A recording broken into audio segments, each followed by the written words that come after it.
अच्छा ये बताओ कब बार चढ़ के उतर तो जा कौन सवाल है कब चढ़ के उतर गेल बारू हैं? कहे के मतलब छत हाँ। पर कब बार चढ़ के उतर गइल बारी कहीं कपड़ा उपड़ा फींचे को होई आ ना चढ़ के उतरी है तो तू तारा के कहिए ना तो तू तो हमरा के पक्का बकिया भाई।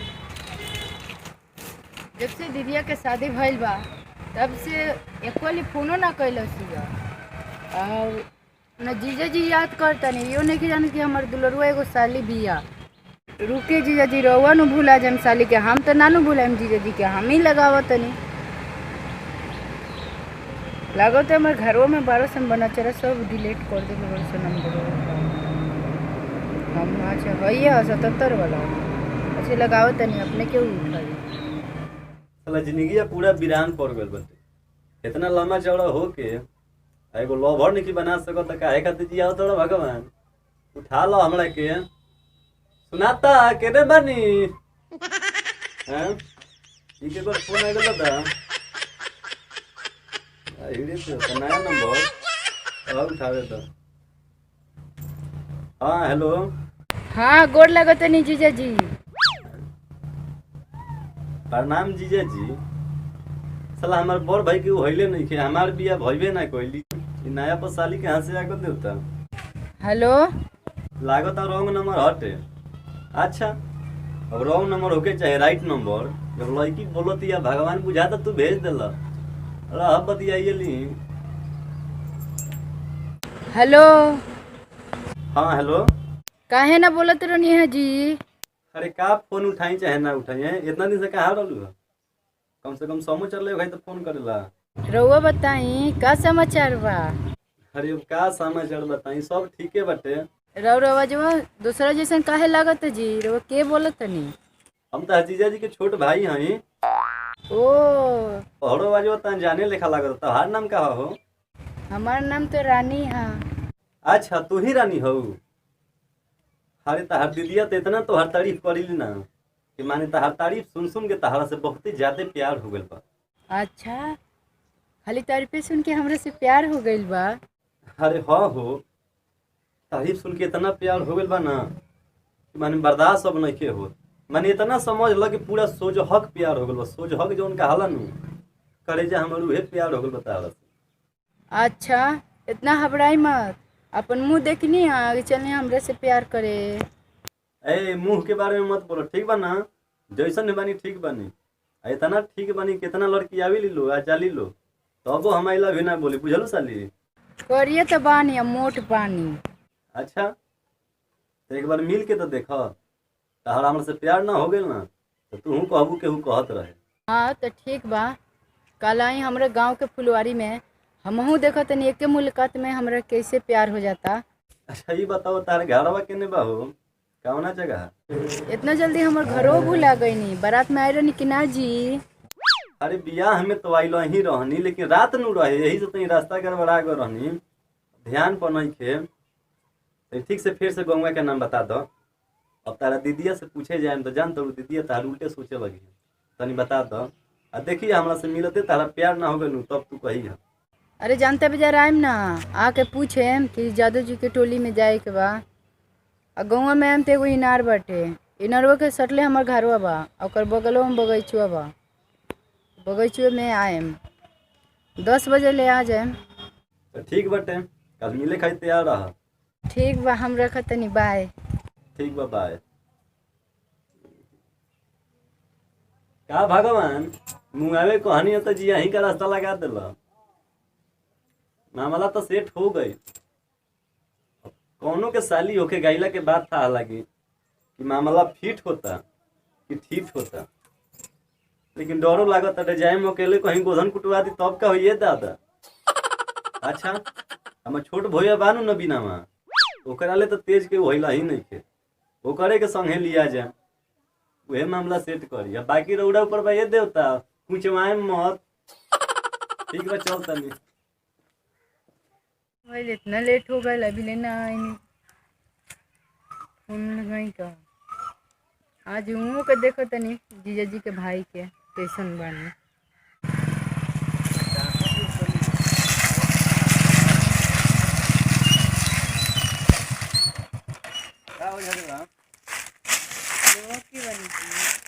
ये है क्या हो भैया? हाँ ये है और क्या? तो ये पटांग सवाल करे तारी हो। पटांगे सवाल करते बड़ी नहीं कुछ ना हाथ भपवाइल बड़ू। हम लोग कहाँ से चिन्हत नहीं का बात बा बोली का काम बा? का काम भाई पागल हो करता है जीजा के छोटका भैया है। रोवा छोट का भैया है हमार जीजा का छोट भाई तो तनी मोट बड़े तनी नाट बड़े रोवा जैसन थोड़ी न बड़े। अरे तो हम तो इन लमहर बानी या पातड़े बानी तो का होल कौन दिक्कत बता रहा है? रोवा काहे कहते नहीं कि हम भाई हैं? अरे तो भाई नु चाचा के उनकर बेटा है। भैया हाँ कहीं गलत जगह पर नहीं खिसनु गई ना गड़बड़ जगह पे तो नहीं सड़े बबू नाम पूछ ना। नाम हम पूछ लो तू ही हमरा के का हमरे रानी तो हरे नाम हन। हाँ रानी तो हमरे नाम है। हाँ तुमका चाचा का लड़का हम ही नु राजा हन का यार को जो बात रउआ राजा हैं। सब कहेलन नाला सुंदर बड़ू हैं नवीन रहत रे बुझाई ठीक बिया। जांच पड़ताल कोइए के बताए ते तनी बर्दाश्त कर हमरा के मिलजुल लेवे देबे तो मिल ला। तो मिले दे शांति से का हो पसंद बानी। पसंद तो बढ़ले ही बानी। तब काहे कंफ्यूज यार रहलू है कि हमार छोट बाणे तो मोट बाणे का जाने सूत गल होई है दिन आई में बार बितनु बड़ा बोलत नहीं के हैं। हम नन भी तो न लागे तनी ये आराम से बाबू हमारी हमर छोट भाई है। वही से नु इतना फौकत नहीं। फौके तनी हई देखे तारे भैया जाए दे कहे देगो तो यही सेट हो गल ते बात बुझता रे कि ना शांति से रह। ठीक बा तो तनी बोले ला ऐसा कोनो बात नहीं के ठीक बानू तो बोला का कहत आगे पढ़े के बाद मामला फिर समझी कि अभी अधे अधूरा। इतना जल्दी थोड़ी ना हाँ बोल दे पहले रो के देखेम चीनेम जानेम तब न हाँ बोले। रात पगली में देखे का बटे दिल के दरवाजा खुलल बता हड़ा के मूरत बसाइए बानी अब का सोच ले बड़ू दाए दे हाँ बोल दो। आए हाय बुझाता नवीन मामला फिट बड़े रास्ता साफ बा चलो चल जा। चल जाई। आए हाय आवेला मिले तो छोट भाई के काहे खातिर ले आई नहीं है अकेले आवे के चाहत रहला केहू भाई के लेके चला पागले बनी साफ रो। पागल हम ना ई बाटी बारा लड़िया हलै का हजन लू आवत हम अकेला ही रहनी लेकिन पीछे लाग गेल कहत का हम जान तनी जांच पड़ताल भौजाई के करब। अच्छा पुंडू हमार जांच पड़ताल करिए ना आवा हो आगवा कर लो जाओ जांच पड़ताल तू ही कर बुलाव तड़ी साल। अचार बनावे आवेला? हाँ आवेला।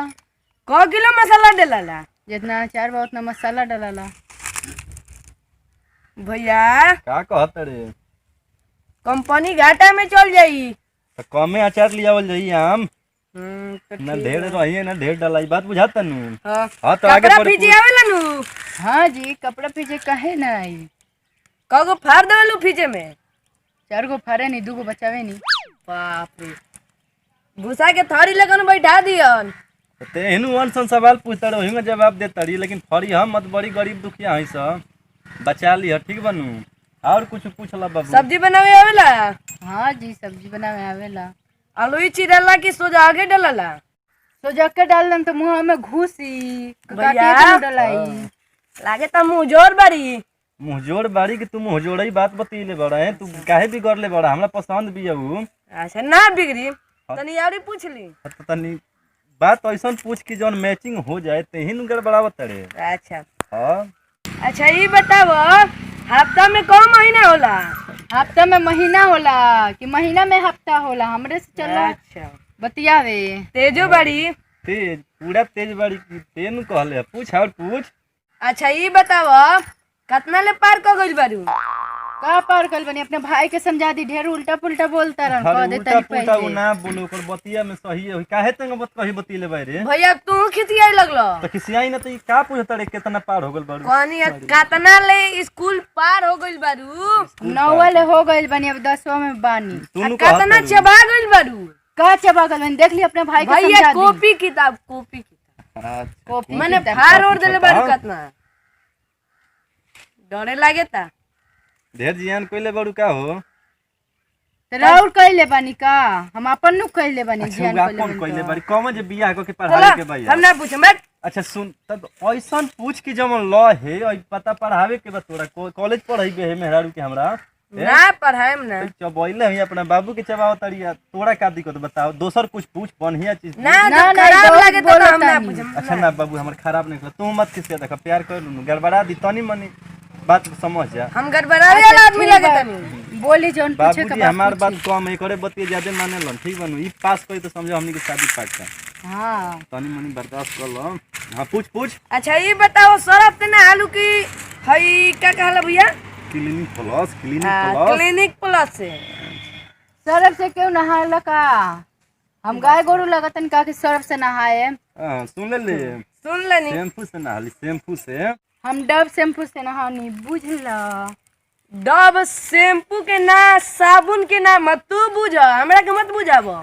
चल अब हमरे से बतियावे। अरे कंपनी शैम्पू निकल ले बिए त काहे नहीं के बुझा कंडीशनरो संगे फ्री आवत 5 रुपया में। अच्छा तो हम ना लगावनी तो कैसे बता दी? कैसे लगई 1 रुपया ला त क्लिनिक पर लगावत आइल बानी हमनी के 5 रुपया मिला बात बुझाता एक दिन में 5 रुपया लागी एक दिन में। तब का वही से नु। अच्छा ये बताओ कब बार चढ़ के उतर जाली? देख लिया हमनी के बियाह होके चाहे ना होके बाकी बहुत बाउर होता ठीक बनू। अच्छा किसिया मत हम समझावत नहीं रे काहे समझाइए तू बोलत अपना है बेमतलब भैया अब तू हमरा पर काहे खिसियाता रहो? तई- बतिया के तनी हमरा समझ ह। का समझी समझत नहीं कि हम कियन सन तू लइका सा के संगे रह के बिगड़ गेल बड़ पूरा जानला कि नहीं माने हम बिगड़ गेल बनी तई हैं? कौन सवाल है कब बेचे हर के उतर गेल बड़ू हैं कहे के मतलब छत हाँ। पर कब बार चढ़ के उतर गेल बड़ी? कहीं कपड़ा उपड़ा फींचे को होई आ ना चढ़ के उतरी है तो तू तारा के कहिए ना तो तू तो हमरा के पक्का बकियल है ये। अच्छा तो ई ये बात सीधा सीधा बोला ना छत पर तो हम टेढ़ चढ़ के काहे उतर बोले गइल तनी? चढ़ के उतर गइल बड़ू ई कौन बोली हो? आ छोड़ा पूछ देलक त का भइल छते पर चढ़े कहलक बता द चढ़ेलू कि ना हमार दुतल्ला हमार बाबूजी के घर बा। सुन ले रोज चढ़े नहीं 10 साल या रोज उतरे नहीं। अच्छा वो सब छोड़ा तार बाबूजी के नु बा हमनी के एक तले बा चढ़ जइबू नु माने। काहे ना चढ़ जाए चढ़ जाए। तब तेज बाड़ी है पूरा फिटनेस बाड़ी तोरा अभियो दिक्कत लागत तो पूछ ले और कुछ दिक्कत हमरा देख लागत नहीं खे हमरा दिक्कत। तू खिसिया जे तारा तब दिक्कत लागेता। त ना तनी बात का हम कहीं तोरा के तनी गड़बड़ा लाग गइल हो बतिया इहो हमरा पर किसिया गेल तोरे के नु बोलेम हमें। हाँ तो ठीक बा। अच्छा ई बताव हमरा भैया से तू कितना प्यार करेलू? बहुत जान से भी ज्यादा प्यार करेगी। सुन ले त चला हमनी के बतियाओ जाओ ने। अरे तो से कहां जाता रे हमारा से प्यार करता हमारा के बतियावे दे दे। तो तू तारा तो शादी के बाद बतियाई के नु बातले हम बतिया ली। अरे बाबू हमारे वो काम कर रही चाबी ले चलाओ मोटरसाइकिल से हैं बारे एंगा मांगे नहीं तो निकलेला ना जीव से। आज क्या बात है कि अपने से देता रहो? तो ओने रोड बा जानते बारे कि चलता फिरता जगह बट तनी मनी गड़बड़ाई तो धक्का लग रही खाली बा फुलवारी बा चलाओ आराम से हम तनी पूछ ली तो ठीक बा स्टार्ट करके ढुगराए। हाँ ठीक बा ढुगड़ाओ चाहे चलाओ कौन दिक्कत नहीं ठीक बा नु जा जल्दी जा। हाँ तनी हम बतिया ली जाओ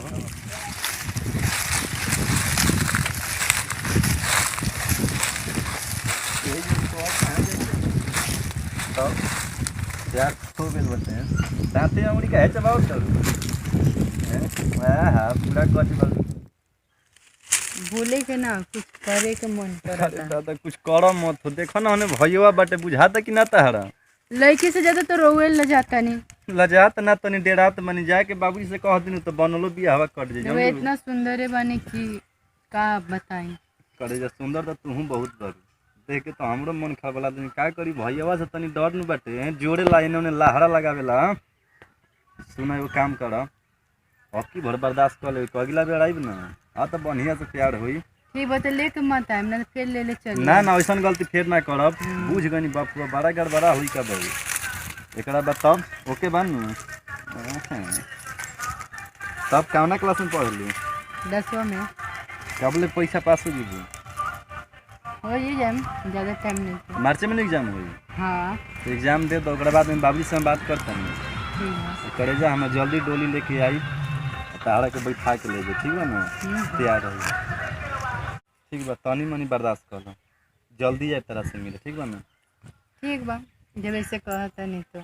अरे उदास काहे होता आइब ना बहुत जल्दी आना ठीक बा ना सब्र के फल मीठा होला ई बात ठीक जानता बा। कि ना तो पहले सुनी आए चुपे चापान ठीक ना भाई समझ जाना के हमने तो फिर लग केहू से ना बताएं, बाप रे बाप गलती कर दिल बनी, काम धरतनी फिर से केहू के ना जाना के बकेला ही है ठीक है ना। ठीक बा तो कैसे कैसे मामला सेट भइल बबू हम ही बुझतनी ना हो। हां तो जब पूरा नियत बिगाड़ देलू हो ये करे जा अब ना। ठीक बाटे अब ठीक बा देखो अभी देखत नहीं किया देख ली तो मामला बिगड़ जाई। अब जाए तो हमरा के कहीं लुका के भी देखत हो यार उनकर कोनो ठीक नहीं के बहुत चालाक बड़ा इतना हो भाई गलत मत समझा हमरा भाई के ठीक बा ना।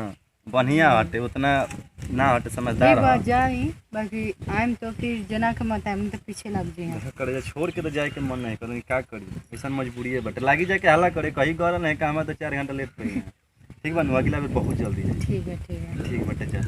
अच्छा जी अपन ख्याल रखिए ठीक है जल्दी आई बारात लेके विश्वास करिए। बाय। अरे बाप रे ये होश काहे नहीं अरे करे जे बाय पाई जा ना। तारा राजा इले स्टार्ट नहीं क्यों का के कर लो तेल ऑफ बटे स्टार्ट के होई गादा कहीं के चल हट इतना बुर्बक बुझले बारे तोरा के दे के चल बंद कर जाके ठोक दे यही खाली तोड़ा के देती गाड़ी चल पीछे ना चल। ठोके हम अब का ठोके में चाहे ना ठोके घरे चले के बाकी यही जड़ा है के बा। देखला भैया ई ठीक नहीं का करत ठीक है बे ठीक है जौन ठीक हो गल तौन ठीक हो गल बबुआ हम। तो बुझेला नु अब बधाई बाजी चल के बाबू ये सेट करा बिया हम ठीक बा ठीक ना। बा चलो चलो देखो घर में तू चल सुन ना बाबू हम बिगड़ी है मत घरे ना चले तो- के बाकी ना। तू बैठा ना हम पैदल आ जाम जा देख हम चलाएम तो जीवित जाएम से तेज चलेबे तो लास्ट का चाहत रे लास्ट जाओ हमनी के ना ना एगो बियाह सेट भइल ना तले मुआ देबे हमरा के राणुए।